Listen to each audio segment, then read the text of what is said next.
And welcome back to the Cooler Jets podcast. Where it was Ben Blessington and Michael Nania. Michael, the New York Jets play a football game today. Can you believe it? Are you ready to watch some Zach Wilson tonight?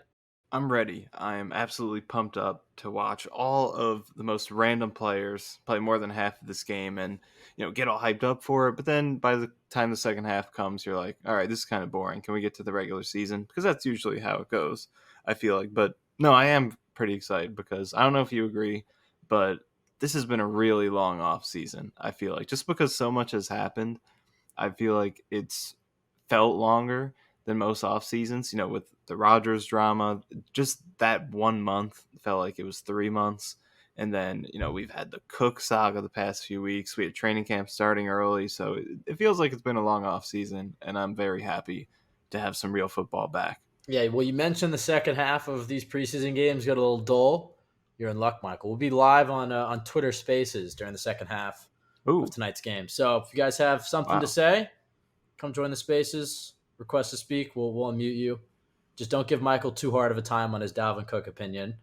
Are you ready? You can ready? I mean, all right. We'll get ready. into the Hall of Fame game. It's not going to be like our usual game previews. We're not going to break down the coverages that the Browns play because it doesn't really matter tonight. Why not? All right, fine. If you want to, we can. We should. We have a list of stuff about tonight's game. We'll get into that. But Michael, it's been a few weeks in the making. Obviously ramped up this past week with Dalvin Cook taking an official visit with the Jets, parading him around. We'll see how much they actually show us on Hard Knocks in terms of the negotiation. My sense would be that the Jets probably lowballed him, probably didn't offer him much more, if any, than the Dolphins, and that parading him around was maybe a little bit more about the Jets trying to convince Dalvin Cook to take a cheaper salary to be a part of this team. But regardless, the media's run with it. If he goes and turns around and becomes a Dolphins running back, whether you like him or not, Michael, that will certainly bring on some jokes. But it will be funny to watch a whole segment of Jets Twitter come and use your points against Dalvin Cook if he does decide to go sign with Miami. You've been against the Jets signing Dalvin Cook. A lot of Jets fans are. I mean, I did name search you a little bit on Twitter and Reddit last night. It was rough. People do not agree with you being this against bringing in Dalvin Cook. You've laid out your argument before on this podcast, but you've had a few weeks to really, hunker down in your stance, watch more Dalvin Cook. We watched some Dalvin Cook before recording this again. You've written articles on Zonovan Knight and on Cook. You posted to your Twitter. You've sparked outrage, Michael. How do you respond? I mean, that's what I'm here to do, right? Create good discussions. I think that's my main goal. No, it's not your goal, Michael. We've got buy into the narratives. I want to create some, smart discussions about the Jets, and I think I've been able to do that. There's an important distinction because I've seen this levied against you as well. Well, Mike, he's just doing this for clicks, which is not true. Not your way. If you wouldn't have written half the articles you've written if you were going for clicks. But if it was for clicks, it wouldn't have like 3,000 words in it. That's for sure. Yeah. I think, you took a page out of my playbook here with DeAndre Hopkins. No, I'm just kidding. You saw something that goes against the grain. You did your research. You actually watched Dalvin Cook. Also, I don't believe you went in with any sort of bias outside of generally you don't like paying running backs. I think that's the only bias that you might have had going into this. But you actually watched the film. You've actually done your research. You've looked into the advanced stats. You formulated an opinion on the player that isn't just based on fantasy football and the fact that he's kind of a big name. And you came out with an opinion that was against the grain. So I do applaud you for that. I don't agree in just doing things for clicks or just being, devil's advocate for the sake of it. You're generally pretty positive, but you did find something that was well-researched and you're putting your name behind it. And, it's putting me in a tough position, Michael, because if he does sign here, I mean, I'm obviously going to cheer for him, but your mentions are going to be tough if he's scoring 70-yard touchdowns for the green and white. Let's start there. If he does sign with the Jets, how are you handling? No, I mean, I'm definitely going to root for him. I mean, by all means, I have zero motivation to root against him. And, I hope I'm right. And I've got to prove to everyone that, my opinion was correct. All of you are wrong. Like, I don't care about that at all. I hope if he signs with the Jets that he plays great and contributes to them winning a championship. And, maybe by the end of the season, I'll buy a jersey if he plays well. So better man than I, because if DeAndre Hopkins had signed here, I would have been Will you get a Titans Hopkins jersey if he has 1,000 yards this year? I don't Not going to happen. Maybe so Titans. You might New as York. well just say you will. Sure. All right. Yes. Same thing with Dalvin Cook, though. But I will say, because he left the meeting, and obviously he kind of made it sound like that beforehand on Good Morning Football, that he would take his time, go back home with his family, and just discuss things. But then I saw something with his trainer yesterday too, who I guess he was just razzing some Jets fans, but he tweeted out about like, oh, if you could hear what Dalvin was saying in the gym today, Jets fans would be heartbroken. So I don't know what that necessarily means, but my sense is that they probably lowballed him. So JD falls somewhere in the middle of you know hyper optimistic Jets Twitter and renowned hater Michael Nania. I would guess that Joe Douglas is interested in bringing him in for the right price, and that price is a lot lower than Dalvin Cook. I guess just you got the floor here. Why? I guess what are the biggest arguments? Well, actually, I'll start here. What are the biggest arguments you can make for Dalvin Cook? How about that? That's always a great way to approach a situation. Flip it on its head. Let's see why. What are some of the good reasons involved in bringing Dalvin Cook, and then you can just squash them all with your, so yeah, stats. I think that's a good place to start it because I mean, like I'm not going to sit here and pretend that I don't understand the other side of the argument because I do get the appeal and I understand why, not just from a fan perspective it's appealing, but why the Jets or any other team would pursue him right now. But obviously, we're specifically talking about the Jets, so I get the appeal for them. I get that Brees Hall is working his way back. We don't know if he's going to be 100% to start the year or if he'll even play. I think he will, but we don't know. So I understand that. And, the track record is there. I think that's what you feel good about. He's a guy who has plenty of starts in his career, touches, carries, all that. He's a guy who's experienced. He's been there. He's been in playoff games, played for a good team, a good offense over the past few years. So, there's that reliability, which the Jets don't have in their backfield right now with, a rookie. They have a second-year undrafted free agent and a third-year guy in Carter. So they don't have that experience. And Carter brings that, which I think is the team would value as they go to pursue a Super Bowl. And I will give him that. I think at his peak, he was really good. He was legitimately one of the best running backs in the league over, I think, up through, I'd say 2020. I think 21, there were some signs of decline that have creeped into 22, which we'll talk a little bit about. He's still great in that season as well. But yeah, up through 21, I think he was a great running back. It's just last year there were so many red flags that I think a lot of people are overlooking because if you just look at the surface level numbers, you don't really see them as much. But yeah, at his peak, he was fantastic for sure. I don't deny that at all. And I think for a team that is looking for security with Brees Hall, there's value to an experienced guy who has been at the top of the league, and plus what he can do for maybe a leadership standpoint for those young guys in the room. I think there's value in that as well. And then just I think the home run hitting speed is something that was still there last year. He had the I think it was 81-yard touchdown against the Bills. He had the 50-plus yarder against the Dolphins. So he can still take the top off the defense. And his top speed numbers from Next Gen Stats that they've posted, we're still near the top of the league for running back. So he still has that home run hitting ability, which I don't think the Jets have at least proven in their backfield. We know Carter and Knight aren't really home run hitters based on their 40 times and what we've seen from them in the league.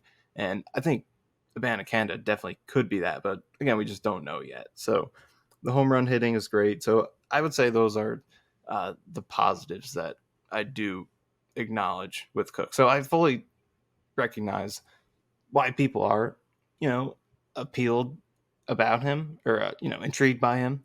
And yeah, I do How get much? it. So How much do you attribute his yeah, his go ahead. 2022? I don't want to call it a fall off, but decline in production. How much do you attribute that to the torn labrum?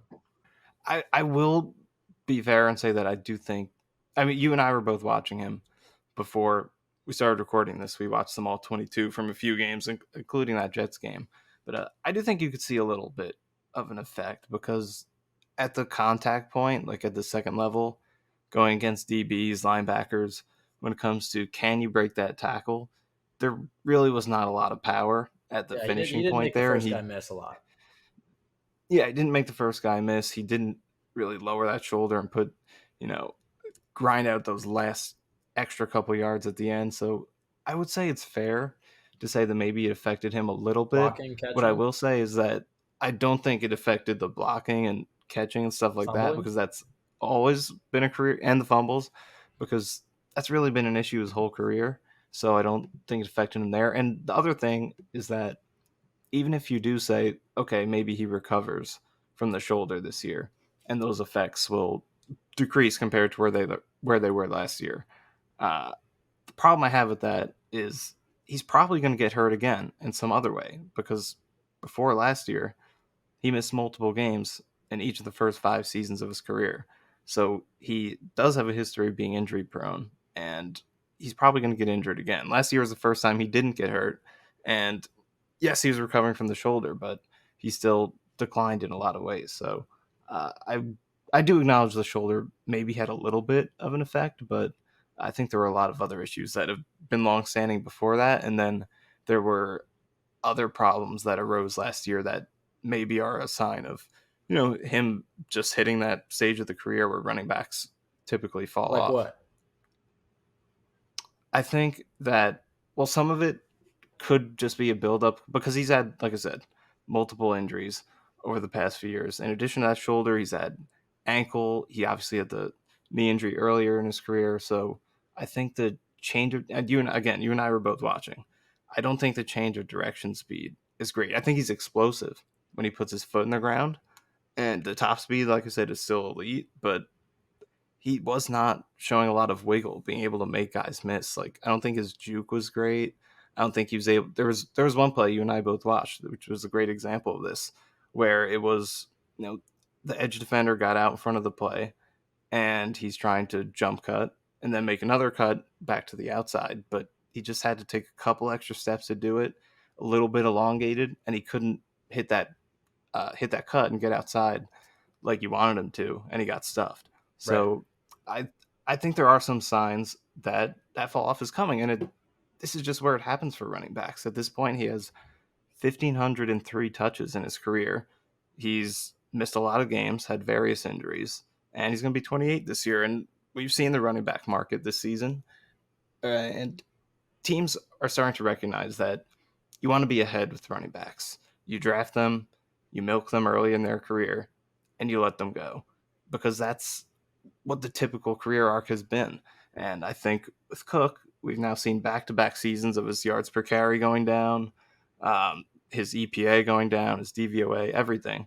And I think it's more likely to continue declining than to go back to where it was, even if he does play a smaller role, because he's also seen his touches go down the past couple of years. His carries have gone down. His overall number of touches have gone down, and yet the efficiency still has gone down with it. So I'm not totally sold that a smaller role would even help him continue to play well. So those are some of the concerns. So I think a lot of Jets fans would say, okay, maybe he's not the running back that he used to be. Maybe he's overrated by fans, but he would still be, barring Brees, the best running back in the room. And you'd have to imagine, I mean, I guess maybe not, but you'd have to imagine they could get him at a discount. I don't know exactly what that would be. So my question to you is, would you sign him? And if so, what's the highest you'd go with Dalvin Cook? And if you wouldn't sign him, what gives you confidence in some of the other running backs in the room that they can pick up the slack if, Brees is still not back at practice 5 weeks until the first game of the season. I did see a video of him going through a drill, like I think that was a week ago, 6 days ago. And he looked pretty good, but hard to tell. So even if he's back practicing in 2 weeks, still 3 weeks to the start of the season, it's just could be kind of close, maybe a little easier for running backs. But either way, he's probably not going to be the same right out of the gates. It could be nice to have somebody to take the bulk of the reps early in the season, and then Brees really hits a stride in November, December, those cold weather games. Look, you have a 40-year-old quarterback. It's going to be rainy and windy. They have a lot of home games at the end of the year too. That's when you really want to be able to run the ball. And so if they get a nice second half push with Brees Hall, it might be worth it to spend on a guy to take some of the reps early in the season. So long-winded way of saying, what would you give Cook if you were going to offer him? And if not, what gives you confidence in the rest of the running back room? So the biggest thing I run into when I think about the potential of adding Cook and trying to project, can he help this team? Because that's the question that it always comes down to for me. And that's how I've gotten to this point with Cook. It's, anytime the Jets are looking at adding a player, or if I'm just exploring a potential player that they might think about adding, that's a basic question. Can they help the Jets win? How much value do they add versus what the average player would add or the player he'd be replacing?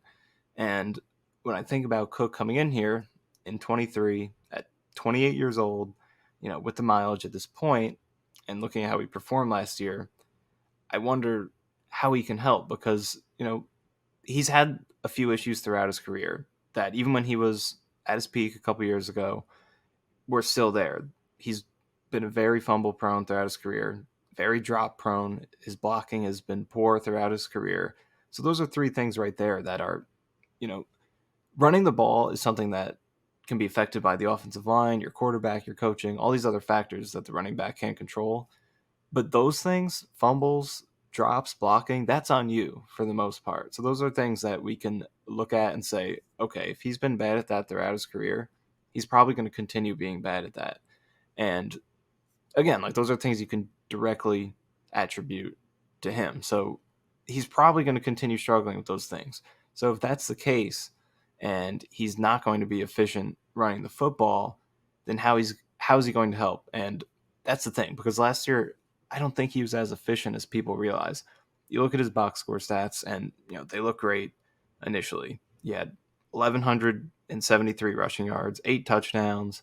You throw in the receiving, 295, 2 touchdowns. All looks great.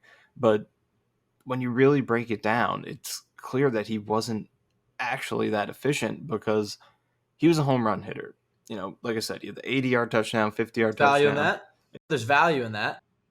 There is value play in that, both sides. But I think, no, for sure. But I think where the misconception is how much value that has. Because in terms of the yards per carry, those types of runs way pump it up. Like, let's say you have one 80-yard run. You start a game with an 80-yarder.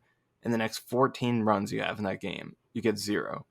Now for the game, you're going to have 5 yards per carry, which is fantastic. That's way above the average. But is that really a good game? It's not. And there are other stats out there like EPA, like DVOA, stuff like that, that gives those home run plays the right value to where it's still like, okay, this is great, but you also have to be consistent play to play, and you can't constantly get stuffed and just live off those big plays and actually help your team. And in those stats, he was near the bottom of the league in pretty much everything among the 42 running backs last year with at least 100 carries. He was 39th in EPA per carry. He was 36th in rushing DVOA. He was 40th in stuff rate. So only 2 running backs with at least 100 plus carries were stuffed more often than he was. That's no yards or a loss. He had 24% of his carries were no yards or a loss. So almost a quarter of the time, he wasn't even getting a gain. And in terms of his rushing yards over expected, which is a stat that compares your yards to what you should have got based on the blocking, he was 30th in that as well. And that's the thing. He had a good situation last year with the Vikings. He had the lowest stacked box rate among any running back with at least 100 carries in the league. And again, you and I watched before this. It was pretty light jarring boxes that he was running into. Because especially because like what we're used to watching the Jets. Right. Exactly. That's what our eyes are trained to see, right? Like we've seen Zach Wilson, Sam Darnold, all these guys. We're used to seeing, 3 linebackers behind the line of scrimmage. Maybe the safety creeps down, but we watched some of that Vikings film, and there's like 4 down linemen spread out and 2 linebackers, and then that's all you can see in that, all 22 end zone view. And so he had that going for him. And the Vikings offensive line ranked pretty well in a lot of stats. They were 3rd best in PFF's run blocking grade, which maybe that's a little bit high, but we don't trust PFF. Yards per carry. We don't trust PFF. We only trust it if it supports our argument. You throw it in there and you agglomerate different stuff. So they were 3rd in that. ESPN had the run blocking at 18th, and then in Next Gen Stats, he was about 16th out of 40 in his expected yards per carry. So you throw that all together, they're probably average to above average. So you combine above average run blocking with the lowest stacked box rate in the league because you have Justin Jefferson on your team. That's what I'd be most worried about. He had a great situation where he should have been very efficient last year, but in the stats that really matter, like EPA, DVOA, stuff that actually counts for down, distance, game situation, all these factors. It's not just how many yards did you get. And those stats, he was very bad last year. So, and then also his broken tackles were down. Again, when we were watching, there was just not a lot of broken tackles on there. It felt like he got tripped a lot. That was another thing He that had you some and I tough saw. reps in there. There were some tough trips in there. So all that stuff was down. And you see the standard numbers, they look good, but you remember that he played all 17 games. He got a lot of touches. So the volume of opportunities was high. So obviously he's going to get a lot of touchdowns and yards. And the yards per carry is decent, but even 4.4 isn't great in 2022 when the league average was 4.5, which was the highest of all time. So I think the standards of that stat have changed. So there were a lot of signs that his rushing last year was not only below average, but arguably, I think you could say, considering the Vikings' circumstances, you could even say bad last year. So if that's where he is as a rusher, and we know he drops passes, we know he fumbles, we know he struggles with blocking, what is he bringing to your team? And I get that maybe he'll have a smaller role and he could be fresher and more efficient and all that. And that is the hope. I hope that's what happens if they sign him. He gets 8 to 10 carries a game, whatever it is. He could be more efficient. And maybe he recovers from the shoulder, the post shoulder surgery, does better with that. So there is hope, but I'm just looking at it. I see where he was last year. I see a 28-year-old running back with a lot of mileage who's probably only going to continue declining. And I see all the things we can be pretty certain he's going to struggle with. And I say, just what is he going to bring to the So, team? So so that is my if they concern. sign Yeah. into a 1-year, $5 million deal, and probably you would be cutting or trading Carter at the end of camp, how do you feel about it? I don't think I feel great because I think he can You get hurt five the team. mil. I don't know if I necessarily care about the money at this point because, like, at this point in the offseason, it's not a huge deal. I guess maybe once the trade deadline comes up, maybe you can factor in. But the money on a 1-year deal doesn't bother me too much. It's just like I don't see this as a situation where the player, like people will say it can hurt. Just bring him in. It's another body. I think it can hurt when you have a guy who struggles with the things that he struggles with, like that wide open potential touchdown he dropped against the Bills. That it was wiped out by penalty, but um, plays like that, the 4 fumbles he lost last year, bad blocking that's going to get Aaron Rodgers killed. I mean, he can hurt the team. So I don't see it as a situation where it's like, oh, just get him in here, and there's another body in the room, whatever. Let them compete. It can hurt. I think it can hurt. So that's just what worries me. I really think he's a player that there's a possibility he comes in and he only continues getting worse as a rusher. Now he's a liability in that phase, and he does all this other stuff that he struggles with.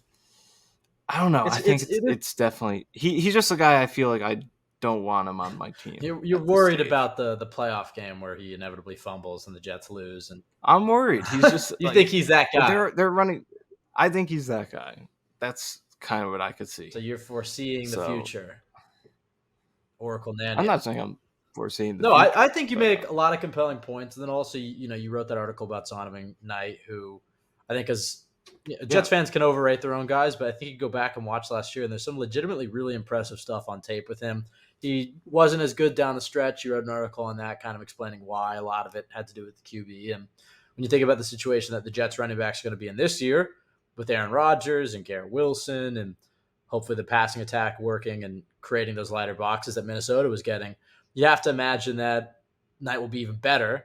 And it sounds like a crazy opinion to say you prefer Zonovan Knight over Dalvin Cook, but that is the way of the league. It sounds crazy until it's not. It's a second-year running back. Those guys come in and kind of phase out the older guys. I guess before we get to the Hall of Fame game, let's talk about Knight, who we should see tonight. How do you feel about him, and what kind of gives you optimism that he can carry the load? We're assuming that he's the guy that would carry the load for Brees.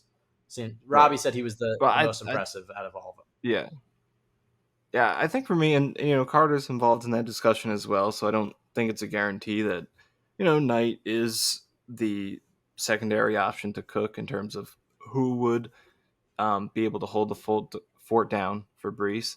But I'm more confident in him than Carter because I mean Carter had a very promising rookie year. We loved it, and I mean we didn't even want a running back last year because of what Carter was doing.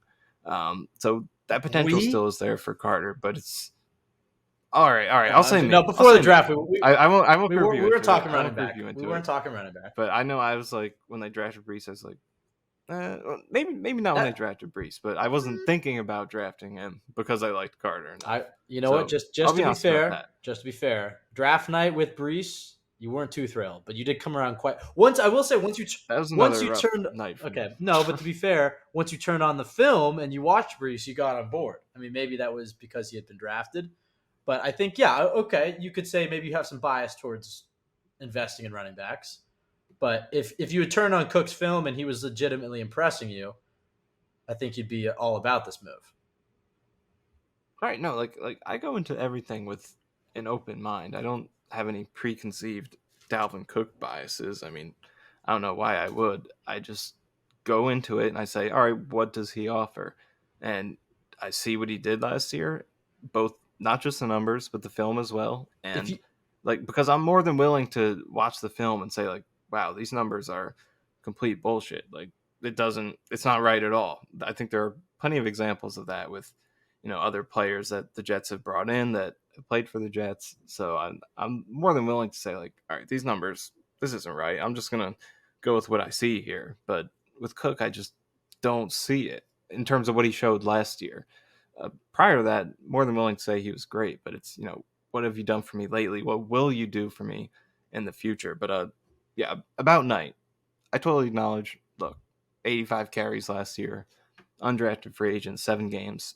Nothing is guaranteed at all, and he has to prove it both in the preseason to get his role going into the year, and then when the season starts, continue to build on what he did last year. But he was really intriguing to me because the first 3 games, and again, 3 games, I acknowledge it, but those 3 games when he had Mike White under center, when White was good enough to just get a standard level of respect from the defense, he was very, very good. And that's with the offensive line was still banged up, not playing great.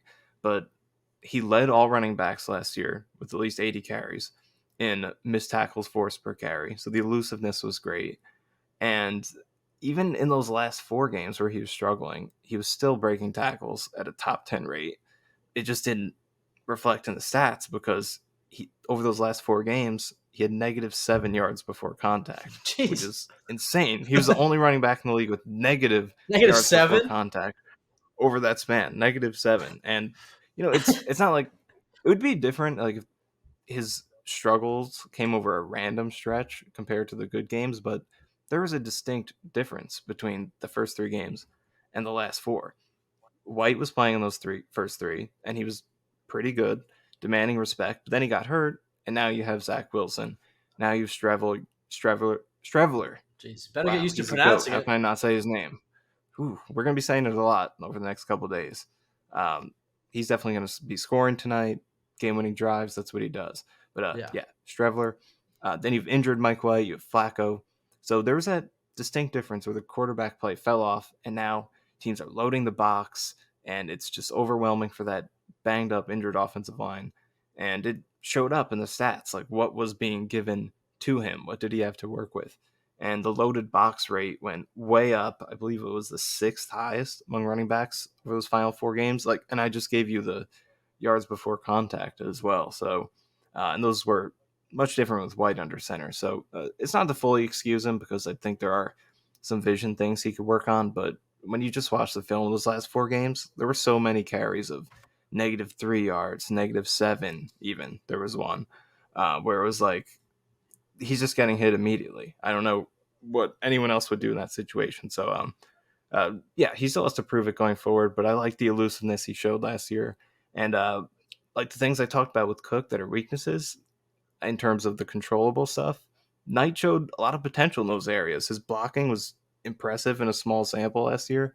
No pressures allowed on 18 pass blocking snaps. Again, got to do it for more than 18 snaps, but he was very willing. He was putting his body on the line against Matt Milano, against Tremaine Edmonds. He would get in there and he would get on the ground and sacrifice his body to make those blocks. And, Cook will do that sometimes, but I see a lot of blocks where he's doesn't look fully committed to it. And then also the hands with Knight were great. He caught 13 out of his 14 targets last year. And, he showed elusiveness after the catch. He was productive in the flat. So there's a lot of things I like with Knight. He's shown elusiveness. He's shown blocking ability, soft hands.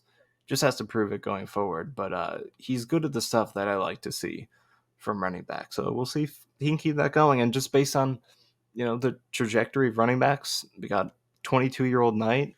His best should be ahead of him. And that's why I would take him over Cook next year. Just trying to project what are they going to be in the future.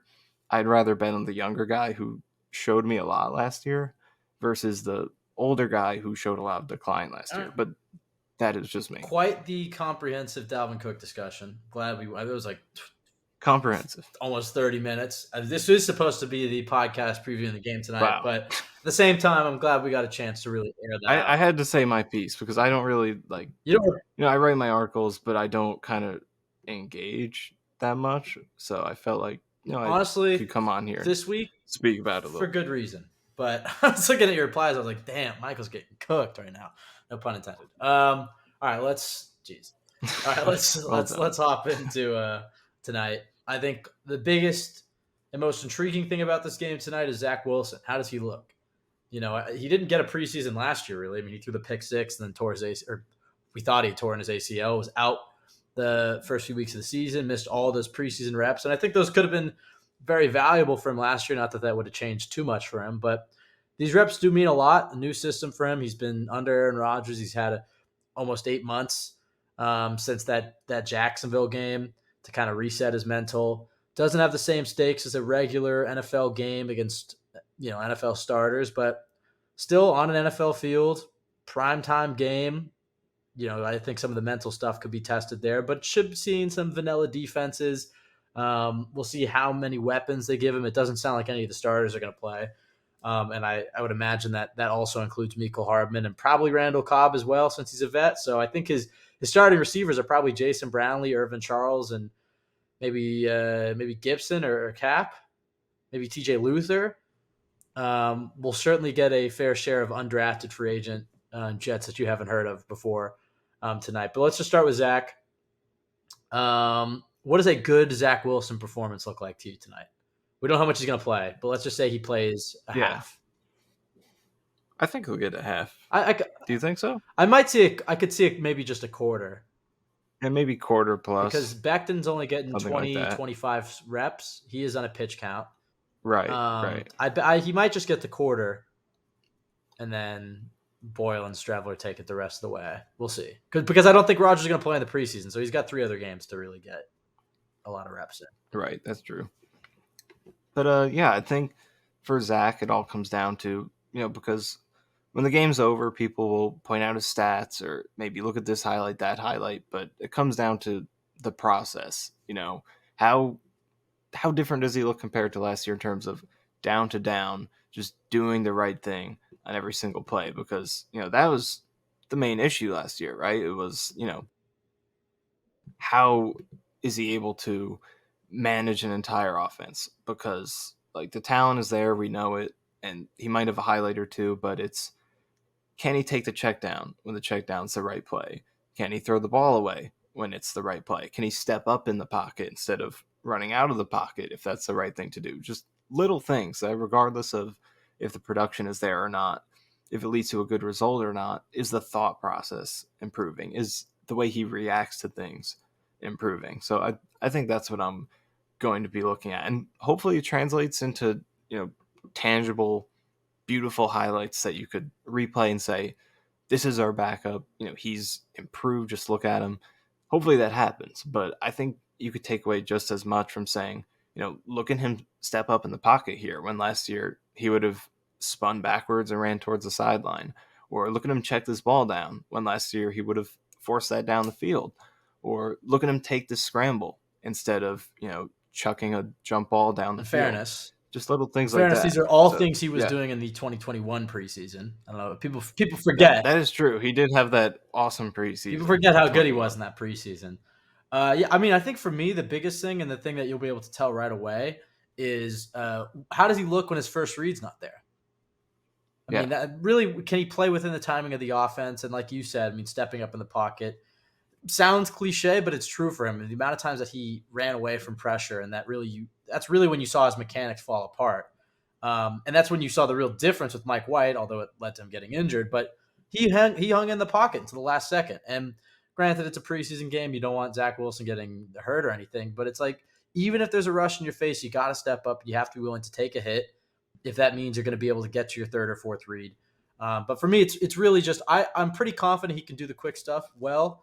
Every once in a while, he throws a bad ball, but you saw last year and throughout his entire career, when the first read's open, they get the ball out of his hands quickly. I mean, I'm thinking of the Buffalo game in particular last year, and he can kind of get in a rhythm, and he doesn't have to worry about the yips. You see good Zach Wilson, but it's when the defense is able to take away his first option, and then he has to get to his second and third option that you saw panic last year.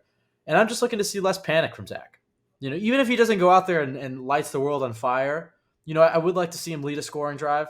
I mean, I think that's a touchdown scoring drive. I think that's a bar to clear. Let's say he plays 3 or 4 drives. It's like, can you lead him down the field at least one of those? But if the other ones are punts, and we see our guy Thomas Morstead, won't be the end of the world to me if Zach just looks more comfortable, just more calm. Even if he has to throw the ball away on third down. Yeah. It's just you don't want to see Yeah. him completely fall apart. I guess on the flip side, what does bad Zach look like? Because you can't take too much away from preseason, but if he's fading out in the pocket, throwing off his back foot, throwing interceptions into triple coverage, I mean, do we then look into bringing in a backup quarterback? Well, I mean, what do you think? Do you think there's a scenario where he struggles enough to where, I don't know if Boyle pushing him to be the backup is realistic, but No. maybe, like you said, like if he really struggles, could they No. I was explore just going someone? for clicks and engagement. I was taking a page out of your playbook. I think that no, I Classic yeah. Nania. That's all I do. I think that no, I mean he has apparently had a good camp, been pretty clearly the number 2 quarterback in camp. No, I don't think there's any scenario. I mean, barring injury or like a really historically bad performance, and by the way, he would probably take another terrible performance against Carolina for something like that to even be on the table. But no, I mean, I think you're just looking. I think there are people in the building who still believe in Zach. I think he's lost the fan base. A good preseason though could do him a lot in terms of kind of rebuilding that hope. Even if preseason is, you have to take it with a bit of a grain of salt. You can see legitimate improvement in a guy, especially the quarterback position. So I think this is a really important month for Zach Wilson. I don't think just because it's preseason and he's not expected to be the starter is, can completely overlook it. These are an important 4 games for Zach to see how he kind of responds to the adversity of last year. And if he can instill any sort of promise, I think he can start to win the fan base back a little bit, at least in terms of like as a backup and maybe after a year or two under the school of Aaron Rodgers. But of course, by that time, his contract will be through. I think you're just looking to see a guy who, like you said, just takes control of the offense, gets through his reads, doesn't have any jarring mistakes. I would love to see a deep 50-yard touchdown bomb or some, cool Zach Wilson highlights. But for me, honestly, I just would like to see at least one scoring drive. Who are some of the other people that Right. you're? And I think quickly Yeah, before we move on, like I think he will play well because if you think about the common theme with Wilson throughout his career, or one of them, it has been, and Robbie has brought this up a lot when we talk to him, but it's Wilson plays his best when he has nothing to lose. When he can play freely and the pressure is not there. That's when we've seen him play his best. I mean, we've kind of seen it in training camp this year. We've seen it in games throughout his career when, like the Steelers game last year, when the Jets were down, it felt like that, not that the game was over, but, he can kind of just let loose. It was obvious passing situations, stuff like that, where it's like, just go rip yeah, it. That's when he's been playing his best. And I think, the pressure's off with Rodgers there. He knows he's not the starter anymore. It's going to be preseason. He's going to have limited reps out there. I think he's going to be really loose and play well. I don't know if we're going to ever be able to truly understand how well he will respond to a true backup situation in a regular season game until we see it, because that's when the real pressure is going to be on, and that's when he struggled in his career. And like you said, that first preseason he had was fantastic. Those Giants and Packers games, he looked. I mean, that had me buying into a great rookie year, because he looked all the things we talked about that we want to see from him today. He was in those Giants and Packers games. He was poised. He was accurate. He checked the ball down, did all that stuff. So I think he's going to play well, and it's going to be promising. But at the same time, I think it's just going to be hard to truly understand whether he's actually ready to be a backup in a real game. But I do think he's going to do well, and hopefully we can also see maybe some new things that being around Rodgers has helped him add to his game. Like, do his mechanics look a little bit different, maybe more sharper, more consistent? No look Because there passes. was no look passes. I Maybe don't want add to see that a no into the look game, pass but in the preseason, bro. definitely not. If he But throws a no look pick six. If he completes one, though, then we're gonna be all over the highlight. True. That's for sure. But there was that one clip. I don't know if you saw it, but it was, Zach just threw one pass. It wasn't even like a drill, or it was a drill, but it wasn't like a team drill. But Rodgers, he throws it, and then Rodgers looks over to him, and he's doing some sort of hand motion. He was like coaching him up.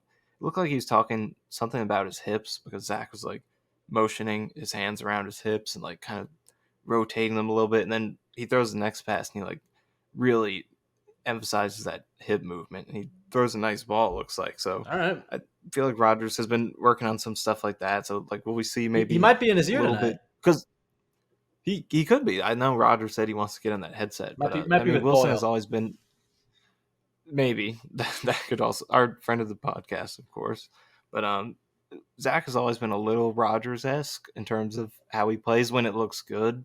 Now, obviously, he's not consistent with it, but I think maybe being around Rodgers a little bit, we see some of that integrated into his, mechanics and stuff. So maybe we could see that as well. Yeah, I think we just don't want to see a disaster. And honestly, the biggest thing you want to get out of this game tonight is just no major injuries, please. That's really the only thing with this preseason. We could have just started and ended the podcast with that. That's all that really matters. We'll see who else of significance plays. Well, last thing on Zach, though, I guess this leads nicely into the next topic. But I think part of the reason you saw him play well in the preseason, yes, it was the mental stuff, playing loose and whatnot, but also he just had time in the pocket. His offensive line was as good, if not better, than the defensive lines he was facing. I could be wrong, but going back to those Giants and Packers games, he really didn't have many plays where it was like an all-out blitz or his guys got beat. I remember there was a few plays where he had to step up into some pressure, but the pressure you face in the preseason is just a little lighter. You're not going to see as many looks disguised either. And I think also the depth in this Jets O-line, there's plenty of question marks in terms of the starting unit, pretty much just the tackles. I mean, Lakin wasn't too good last year, but paying him $18 million, he was going to be here. Some criticisms in terms of the Jets tackles, but I think the depth of this offensive line is really good. I mean, especially for a Hall of Fame game, you think about the O-line that he's going to have between Becton and probably Mitchell at right tackle. We'll see.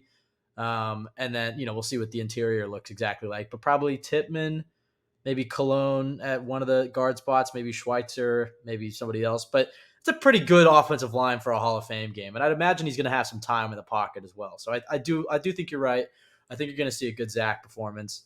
That would be great. It would be great for him to have a nice preseason to really kind of kick the year off well. But speaking of Becton, and I guess we'll throw Mitchell in here as well. It's been a long road back for Becton. And, Mitchell has had to face his own comeback a little bit after leaving middle last year with the blood clot disorder.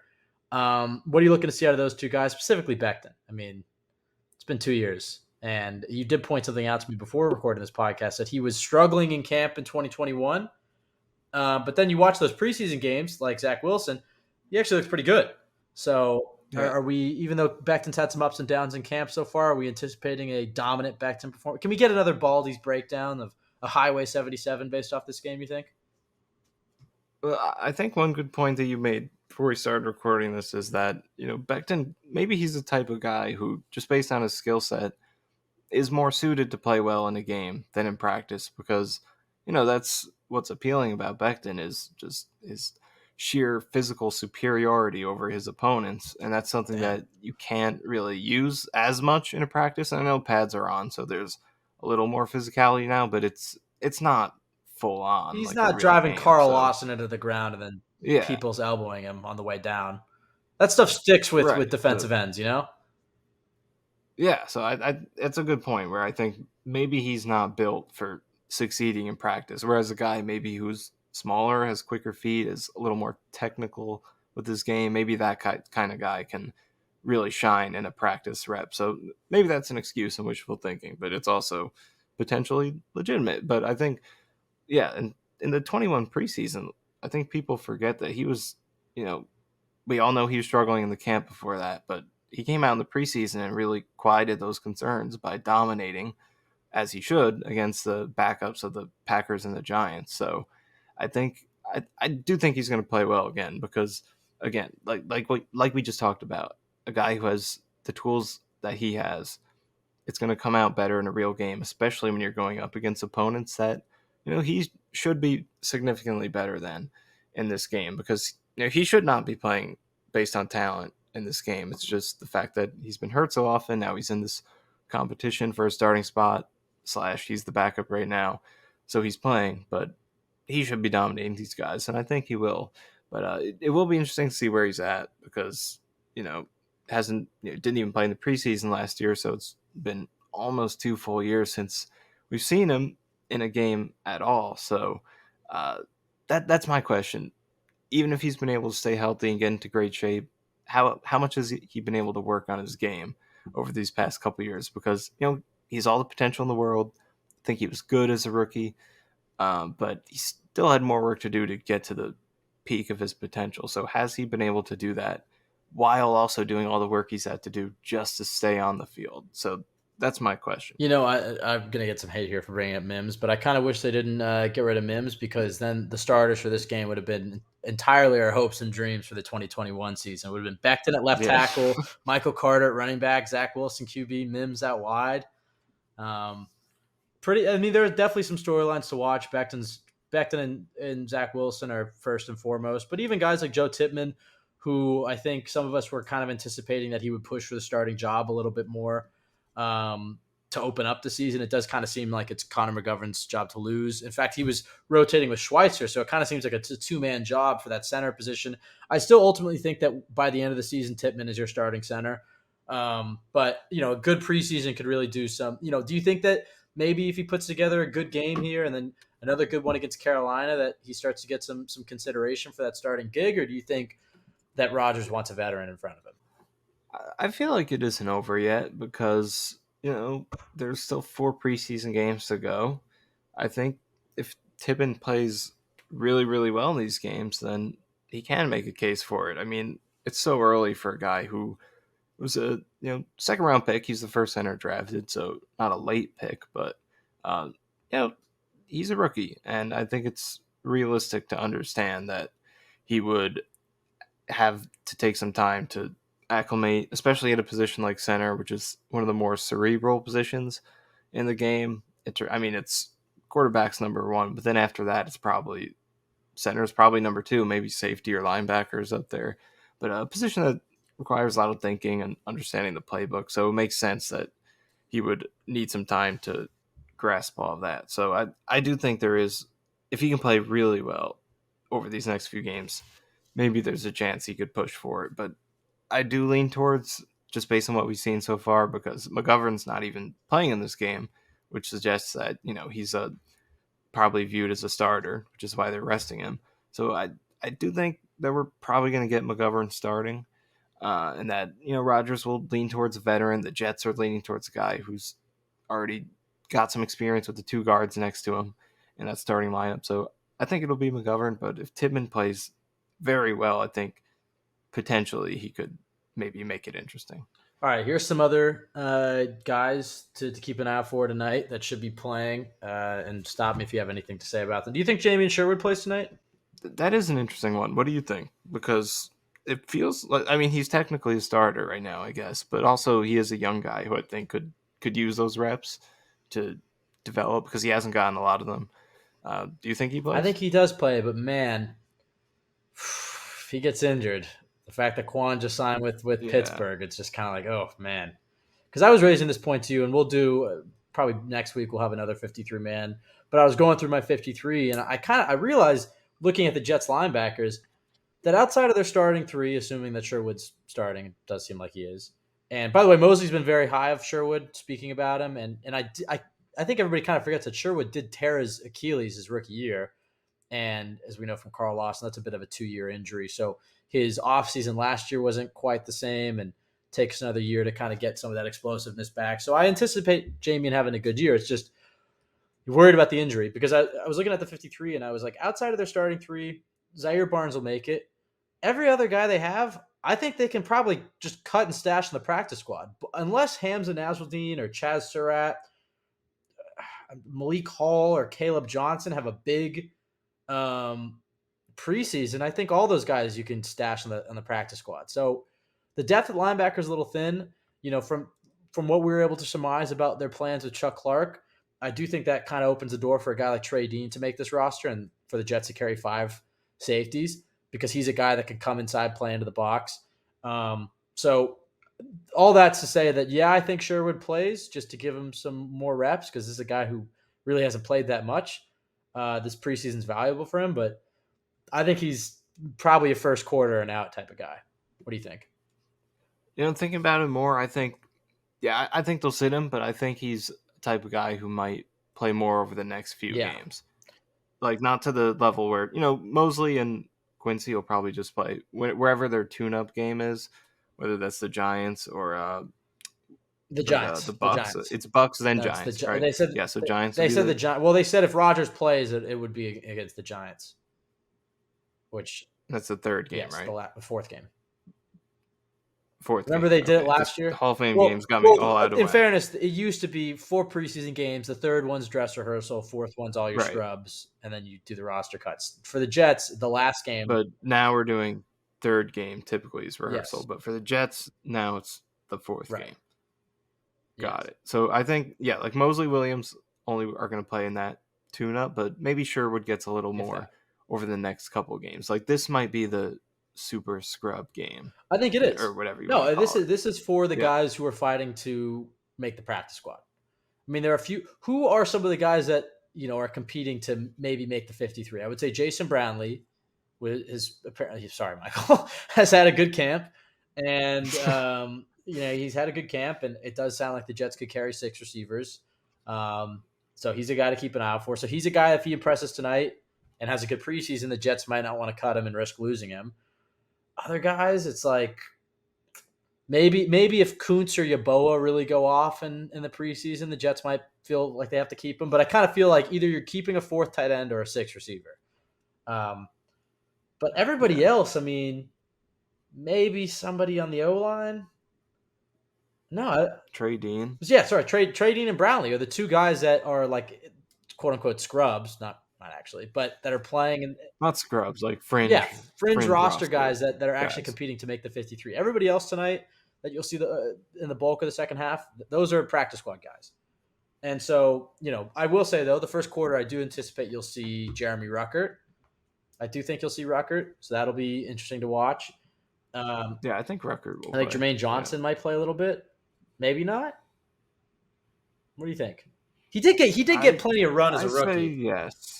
The one thing with a little bit though, like he might get a drive. Something. The one thing with Jermaine is it's not like he plays a very heady position, and he did play. He didn't play too much as a rookie, but he played enough. He played in like every game.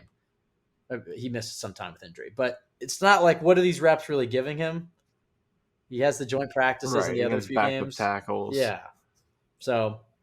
Maybe not as beneficial for D-line as it is like, a safety you want to get out there. Or like Max Mitchell. Like I do think Mitchell would get something out of playing tonight, especially if he's going to start. Right, yeah. But Clemens, I think you're going to get a healthy dose of Clemens. Bryce Hall, another guy to keep an eye out for, potentially fringe roster cut. I've gone back and forth with whether or not I think he'll make it, but I think he'll make it. But, if he's getting burned in preseason again like last year, brings it into jeopardy. Hamza Nasruddin, I know I mentioned him, but it's another guy. It's like, haven't really seen too much of him outside of some reps in preseason and some reps on special teams.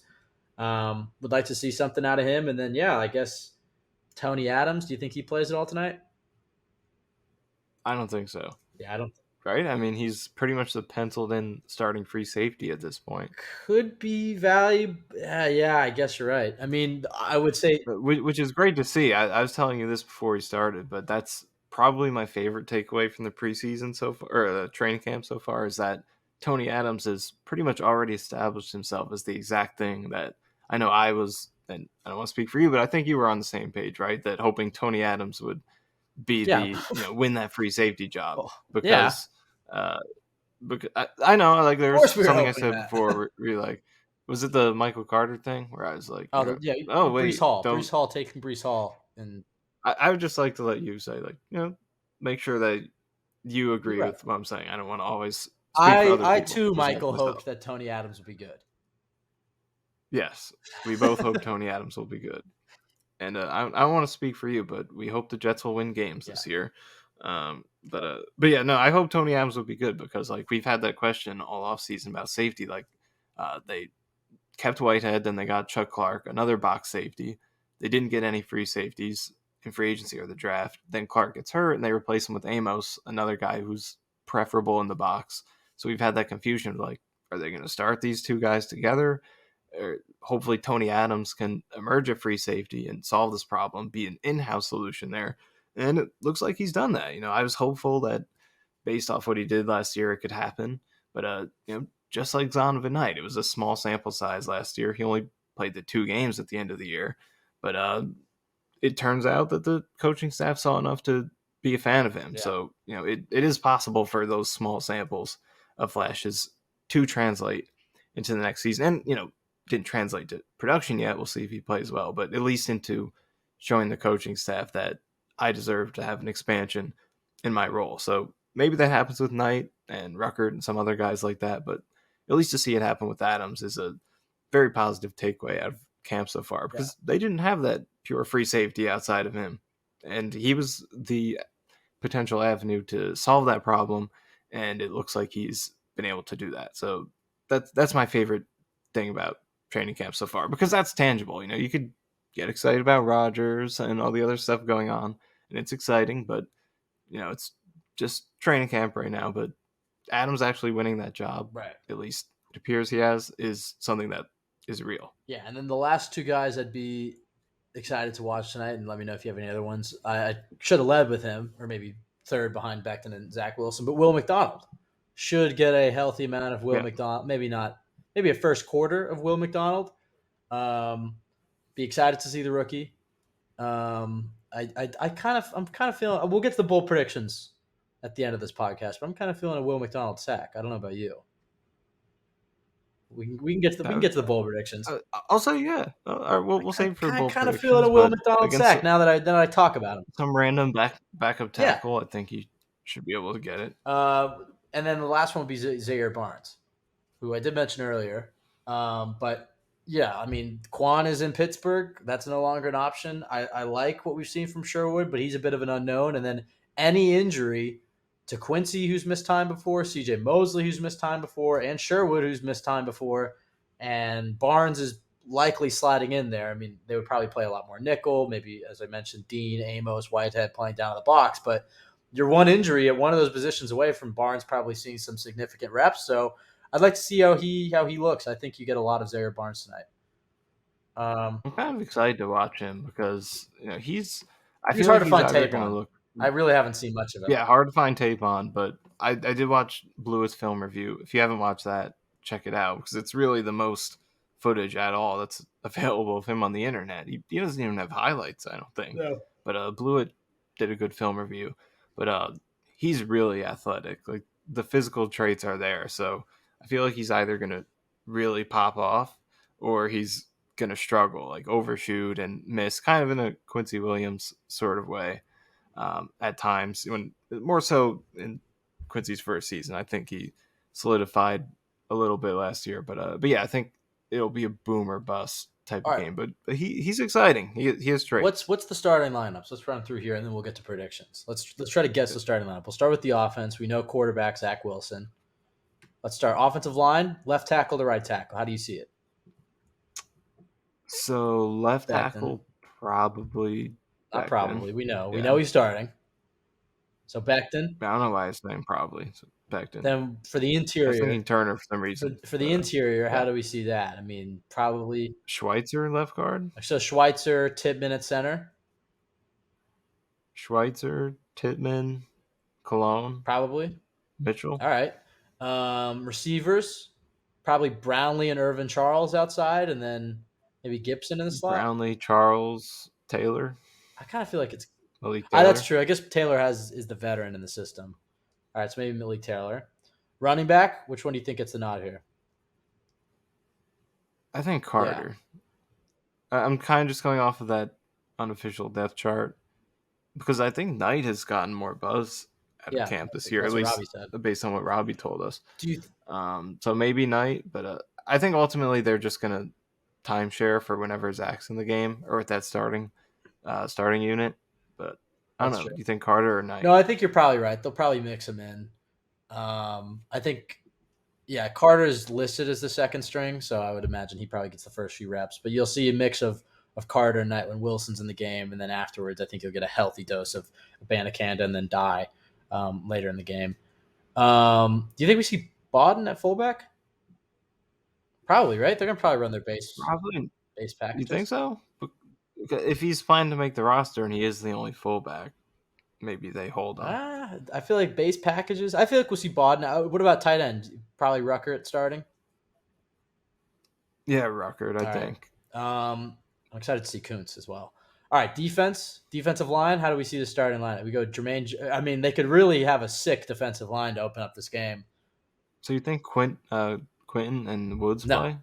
nobody who's No, been in the neither. league for like 2 years or more. I don't think plays outside of maybe The only reason I asked is because the D line's so deep that No, I think you're going to some of get them might be Tanzel considered Smart. backups. But you're It's probably probably right. Tanzel Yeah. Smart and Isaiah Mack. I mean, like you said though, the defensive line. Yeah, there are enough randoms at the back end of the defensive line to play without. Yeah, the maybe veterans. Solomon Thomas maybe gets some run as well. I think he's probably fighting. I would say the starting lineup on the defensive line is maybe Jermaine and Clemens.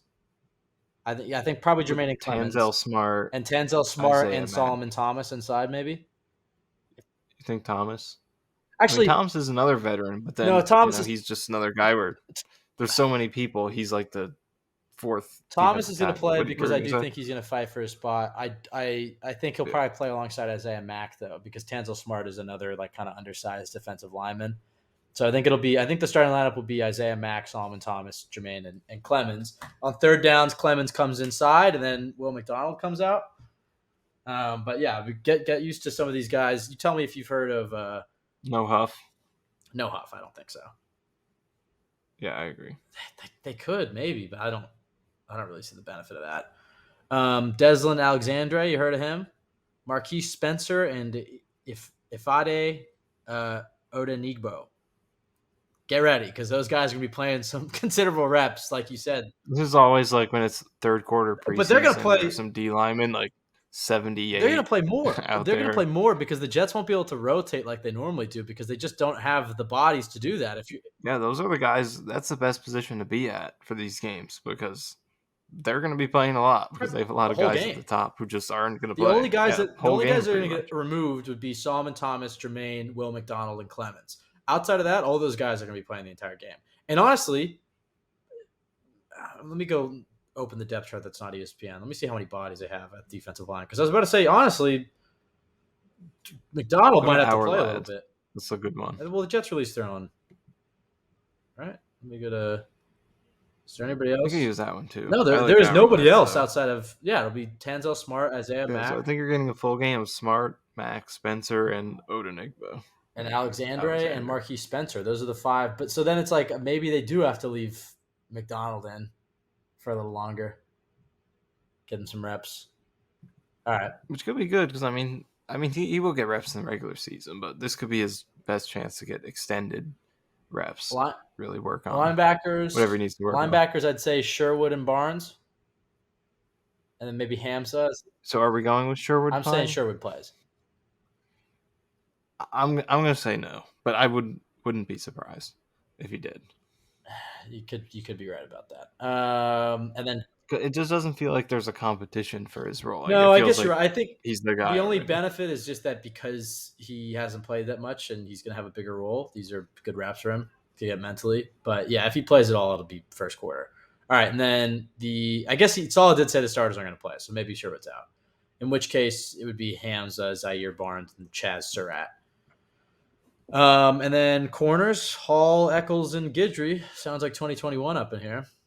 Yep. And then safeties. That's a sign of Yeah. progress that your former starting lineup is a Hall of Fame game lineup. And then safeties, it'll be interesting to see if Amos plays. Yeah, that's an interesting I one. feel like he'll play in the first quarter a little bit. Is he competing against Whitehead for that spot, you No. think? Or is it just Whitehead starting? Amos is like your Chuck Clark box. I think Sub guy. Amos I is the mean, third Clark safety. maybe I is going to don't think. start. Yeah, I think your starters Yeah. at safety are penciled in right now. He's penciled in. The term to use is like I feels like that isn't permanent because you can erase. So maybe I should say, you know what I mean? That's true. All right. Yeah. So Adams and Whitehead are That's a good point. pendant. All right, whatever. Permanent. Nah, Permanent. I was going to say like permanent marker. All right. Well, pretty I don't certain. Etched in stone. Yeah, How about all that? right. But I think you get a healthy dose of Trey Dean and Ashton Davis tonight as well. And we'll see. I'm kind of bummed about JBC being injured and missing some time in camp because he's one of the biggest mysteries of the class. well, and you go like, what position is he going to play? What's his well, role and you gonna go be? back and you look at like Rucker. Like every time this happens, where a rookie misses camp, it's always like, oh, they're playing catch up. Like who knows when he gets back? Let's say he comes back next week. Even it's like those first 3 weeks that he's missed is already be playing catch up. He started his rookie year behind. But either way, hopefully he's not playing meaningful reps early in the year. And then no special teams battles this year, which is interesting. No punting or no kicking. They didn't bring in Areza, so it's just Morstead and Zerline and our boy Hennessy. So, Michael, with that said, predictions. I want returners. We got how about returners? How do you think that goes? I think Zonovan Knight's returning kicks and Yeah. returning punts is maybe Gibson. Actually, second, Xavier Gibson. Yeah, there you go. You think Hardman gets it in the regular season? Punt return? I think Hardman gets punt returning in the regular season. And for kicking, I think you'll see Knight and Hardman back there probably. Yeah, I agree. Maybe Abanikanda if he. I think Abanikanda gets some reps here maybe as well. Yeah, he might get some reps in this game. I'm excited to because if Knight gets a big running back role, maybe he won't return kickoffs as much. Maybe he will. That's true. We'll see. He was good at it in college. I think Abanikanda. I know we've talked about pretty much everybody, but Abanikanda, I'm excited to see him as well. So with that said, Michael, we have a number of predictions here. I'll start with this though. I want the leading quarterback, the leading running back, and the leading receiver for this game. Your prediction. I can give you mine if you'd like to base your answers off of what I'm saying. I think Zach will lead the Jets in passing yards in this game. I'll give you my reasoning. All right. Streveler is going to run a lot. We know that's what he does. So he might have the most total yards, but I think he might lead the Jets in rushing in this game actually. But I think Zach's going to have a good start.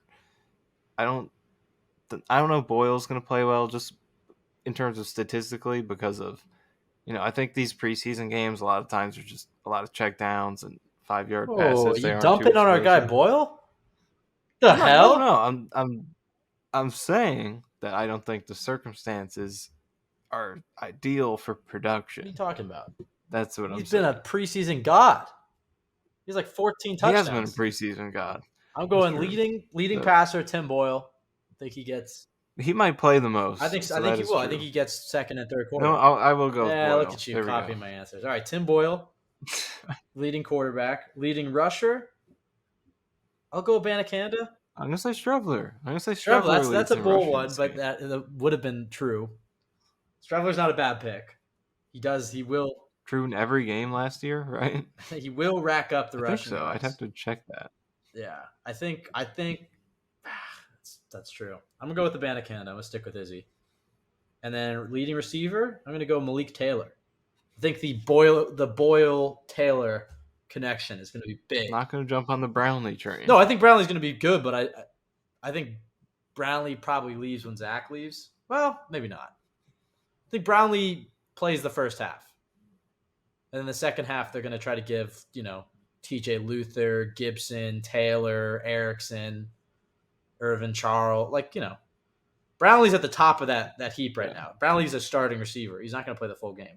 I believe in the Malik Taylor, Tim Boyle connection. I got a bold one for receiving. Kuntz? Kuntz. Yeah, I had a feeling. Why? There we go. I feel like, just going off what I was just saying, that preseason can be a, check down fest, a lot of simplicity. I feel like that could lean to the tight ends. Just a lot of, 10-yard curls, just quick hitting throws, just to get the game over with. I feel like he could feast on those. All right, and then I guess I was going to ask you some for defense. I could ask leading tacklers, sacks, interceptions. I want one bold prediction for the defensive side of the ball. How about that? I'm gonna say stat prediction because we have another Trading interception. I'm gonna go Will McDonald sack. I'm feeling a Will McDonald sack in this game. I like the Trading interception. Who are the Browns throwing out there? Quarterback? Dorian Thompson. Dude, this is a game preview and you didn't do the research, bro? Well, they're starting Kellen Mond. It was a rhetorical question. It's the battle. It was making it a conversation. It's the battle of 2021 quarterback, Zach Wilson versus Kellen Mond, and then they have Dorian Thompson. Okay, maybe I'm letting us down. I forgot. He's a hyphenated last. Thompson Robinson. Thank you. Thank you, OurLads.com. They have Josh Dobbs too. Yeah, Dobbs will get some run as well. All right. I want one more. I know you gave a defensive prediction. Let's get an offensive prediction in here. How do we feel? I'm gonna go with. Clearly, that means I'm still thinking. Okay, I can go. I can give you one. I'm not actually presenting to you. All right, go ahead. I'm gonna give you Zach Wilson throws a touchdown in this game to Kenny Yeboah. How about that?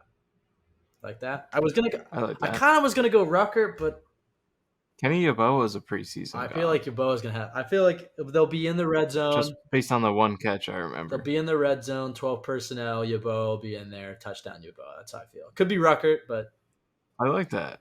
Could be Kuntz. Nah. No, I'm not with Zach. All right, that's my prediction. You got any for offense? I'm gonna say Abanikanda gets a 20+ yard touchdown. Could be passing or rushing, but 20+ yards. Do we know what unis are wearing in this game? I don't think so, but what do you think? Probably Jets all white, Browns brown on white? Probably, but I could also see maybe the Browns wearing all white because they're the home team, and I don't know. I could see the Browns wearing all white because it's August. But, all right, I mean, I guess we've covered it all. We spent 30 minutes with Dalvin Cook and about another 45 on this game. Damn, I cannot believe there's a game. I think it's cool. I mean, we'll see it on Hard Knocks, but I like that they get a chance to go to Canton as a team, walk through the Pro Football Hall of Fame. I feel like that's some good inspiration for the season. I already saw Sauce posting photos of. Yeah, that was a cool post. I saw you had the notes from Revis and Zach Thomas. Revis and Zach Thomas. Yeah, those are cool. I think that's going to be a cool moment on Hard Knocks, watching the team walk through the halls of Canton. And also, you brought this up, but I'm glad they're on Hard Knocks, and we're not just getting the One Jets drive because no slight to One Jets drive. It's fun. I love it. The production team does an amazing job, but it's limited by the bias, And I think Hard Knocks, it's cool that you get that more raw look where it's not pumping everything. We'll see how raw because clearly they had to come to terms with the Jets, over some things, including right. Yeah, there could be some, adjustments. But already, if you just think about it, this is already going to be one of the better Hard Knocks, at least of the last few years, just from what we know. Even Sauce posting the video of their hostage rescue thing that they did. That's going to be funny on Hard Knocks. They have the Hall of Fame stuff. You got Rodgers, team leader Michael Clemens. Dude, it's gonna be. I'm very excited. I kind of felt that way from the beginning. My dad was very against us getting Hard Knocks. He didn't want the distraction, but I was like, well, last time they were on it, they went to the AFC Championship, and I do feel regardless. Well, this is going to be a notable season regardless, and one that we'll want to look back at this time. Hopefully a special season. And if it is a very special season, it'll be nice to go back. Like I always go back and watch the 2010 Hard Knocks with the Jets on it, like at least once a year, because it just reminds me of that time and when the Jets were good. So if they're good this year, you might be 45 years old, Michael, watching 2023 Jets Hard Knocks episodes and be like, damn, we didn't know how good we had it. Got just laughing at Dalvin Cook getting chants from the fans and thinking, wow, remember when people wanted that guy? It'll be you've really put your name on that take, so I really hope I hope he's not good for your sake. Really dying on this hill. This is the most I've ever seen anybody die on a hill, but I'm ready for it. If he does go to the Dolphins, you will have a lot of supporters coming your way, tweeting out your articles and your quotes. People are going to pivot. Oh, for sure. If he does come to the Jets and he plays well at all, just prepare your mentions. But at the same time, it's a win-win for you. Because if they do sign him and he's good, go Jets. And if they do, you'll have to take a hit to the ego, but it's all right. We all have bad takes every once in a while. Although I do agree with the thought process behind this take. It's a well-reasoned take. It's not just engagement. But if they sign him and he's bad, then you look like a genius. Although, let's just hope that you're not an oracle and he like fumbles away the Jets season or something. Right. Knock on wood. Knock on wood. All around. Knock on wood. Because he's probably coming. But no. If he comes, I'm going to root for him. I hope he does really well. Like, I don't care about being right. I've been wrong about plenty of things. 100 reasons to believe in Sam Darnold. Oh, my God. But, bless Austin. I was high on him. Elijah Moore, I thought he was going to be their best player last year. So I'm wrong a lot. I don't mind being wrong. I just want to make sure that the takes that I put out there are based on research and just like, being able to actually look into it and not just reacting. That's all I try to do. So if it leads to an opinion that is the same as everyone else, that's fine. If it leads to something that I'm the only person in the world who thinks that, which kind of feels like that right now with Dalvin Cook, that's also fine. I just want to make sure I'm looking at it my way, the way that I want to view the game. And that's doing it with very in-depth research. Hence the fact that we started this with me talking for 30 minutes about Dalvin Cook. Yeah. So people are going to click on this being like, all right, game preview for tonight. And then it's like, yeah, well, his EPA 30 minutes later. Yeah, it's like getting into the weeds with Cook, but glad you had a chance to say your piece. We'll see what happens. I think something happens this weekend. I have a feeling he probably wants to be in camp by next week. Although the longer he drags us out, the less time he has to spend in training camp, which can be grueling for some players. So we'll see. Also, quick trivia question. Let me do the plugs. Can you name plugs? All right, plugs first. All right. Then I'll see what the useless plugs. I'm just reading. Useless. Actually, this is off the top of my head. Everybody. It's just gratuitous. To be fair, this is off the top of the head, but hit the plus 15 if you want to skip it. Follow CYJ Pod on Twitter or X. Follow Michael _Nania, myself, Ben W. Blessington. Go to jetsxfactor.com. Best place to go for Jets content. Subscribe to the Jets X Factor YouTube and rate, review, subscribe to the podcast on iTunes. It helps out the pod a lot. Michael, all you. What's the trivia? Give me a chance to answer it. Can you name the Jets leaders in passing, rushing, and receiving in last year's preseason opener? Preseason opener. Eagles. Passing? Yeah, Eagles. I'm going to go Mike White. Yep, 98 yards. Mike rushing, White. Strevler. No. He led in the second game against the Falcons. Let me give me a second to think about that. Receiving. I don't think I would have got the rushing. I'll just say I'm going to come back to it. But receiving, I'm trying to remember his freaking name. He caught the game winner. What's his name? Don't tell me. I forget if that's true. I can't confirm. But I will check. Oh, God. But he did lead in the second game as well. All right. Who is it? Who's the receiver? Because I feel like I know it. Lawrence Cager. Oh. No, I was wrong. That's not who it was. And then running, I'm trying to think. Rusher? Oh, God. Who do they have last year? Calvin Jackson. That was the guy who caught That's the what I was game thinking of. Okay, who's the rusher? LaMichael P. Ryan. Damn, P. Ryan. I forgot about P. Ryan. I didn't even remember him being on the team. Damn, all right. Our other trivia question. This is maybe some. Well, maybe you know what, Michael. Let's compile some for our spaces tomorrow night because I have a feeling that there might be some dead air there that we gotta cover. But yeah, reminder: we'll be on Twitter tomorrow, second half during the game. Come join the spaces, share your piece. We've never done anything with. I love that we're just never gonna call it X. I'm never. No, gonna, I don't. Like, it's just so ingrained. Yeah, That it's let's not make gonna sure that's change. still a feature. They still got Twitter Spaces, right? Yeah, they do. I don't see it, but they probably do. You don't see it? Where isn't it normally in the bottom? They do have it. I've seen it. I I don't know. We'll we'll have figure to. it out. We're very well All right. researched. If not, it'll be on YouTube. It should be. All right. I'm gonna cut out here and then come back. Dude. I don't see it, bro. Look.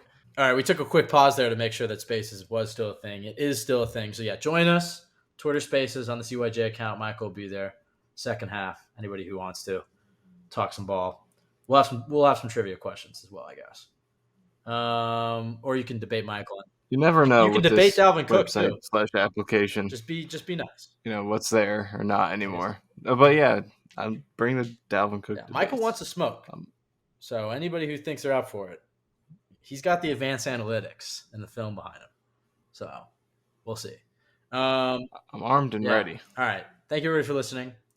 Have a great night. We're going to be live on Twitter Spaces, and then we're going to have a post-game pod coming out. Probably record one tonight, right? I don't want to overpromise, underdeliver, because sometimes we'll be like, yeah, that's tomorrow. No, we're gonna do it. All right. We live up to our post game. We're good at. Post game is fun. All right. So a lot of CYJ in the next 24 hours. But thank you everybody for listening. Have a great night. Go Jets.